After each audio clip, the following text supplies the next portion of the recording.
മന്ത്രവാദം ആഭിചാര കുറ്റകൃത്യത്തിന് മേലുള്ള അന്വേഷണത്തിനായി പ്രത്യേക സെൽ രൂപീകരിക്കുന്നത് പരിഗണിക്കണമെന്ന് ഹൈക്കോടതി. നിയമനിർമ്മാണം നീളുന്ന സാഹചര്യത്തിലാണ് കോടതി നിർദ്ദേശം. കേരള യുക്തിവാദി സംഘം നൽകിയ ഹർജിയിലാണ് നടപടി. ഷബ്ന കെ എം ചേരുന്നു കൂടുതൽ വിവരങ്ങളുമായി. ഷബ്ന, ഈ ശാസ്ത്രീയാവബോധമൊക്കെ വളർത്തണമെന്ന് ഭരണഘടനയിലുള്ള ഒരു രാജ്യമാണ്. അവിടെയാണ് ഇത്തരത്തിലുള്ള നടപടികൾ വൈകുന്നത്. എന്താണ് കോടതിയുടെ നിർദ്ദേശം? Rajeesh, 2019 justice K T Thomas അധ്യക്ഷനായ നിയമപരിഷ്കരണ കമ്മീഷൻ മന്ത്രവാദ ആഭിചാര പ്രവർത്തനങ്ങൾ തടയൽ നിയമം ശുപാർശ ചെയ്തിരുന്നു.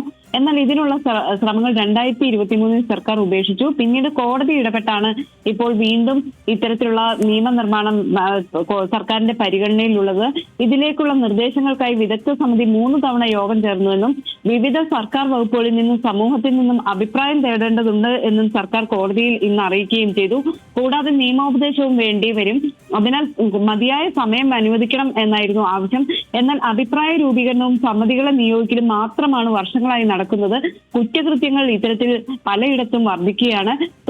അതുകൊണ്ട് തന്നെ ഉടൻ തന്നെ ഇത്തരത്തിലുള്ള ഒരു സെല്ലുകൾ, പ്രത്യേക സെല്ലുകൾ, അതായത് ഇത്തരം കുറ്റകൃത്യങ്ങൾ ചെയ്യുന്നവർക്കെതിരെ നടപടി സ്വീകരിക്കാനുള്ള പ്രത്യേക സെൽ വേഗത്തിൽ രൂപീകരിക്കാനാണ് ഹൈക്കോടതി നിർദ്ദേശം നൽകിയിട്ടുള്ളത്.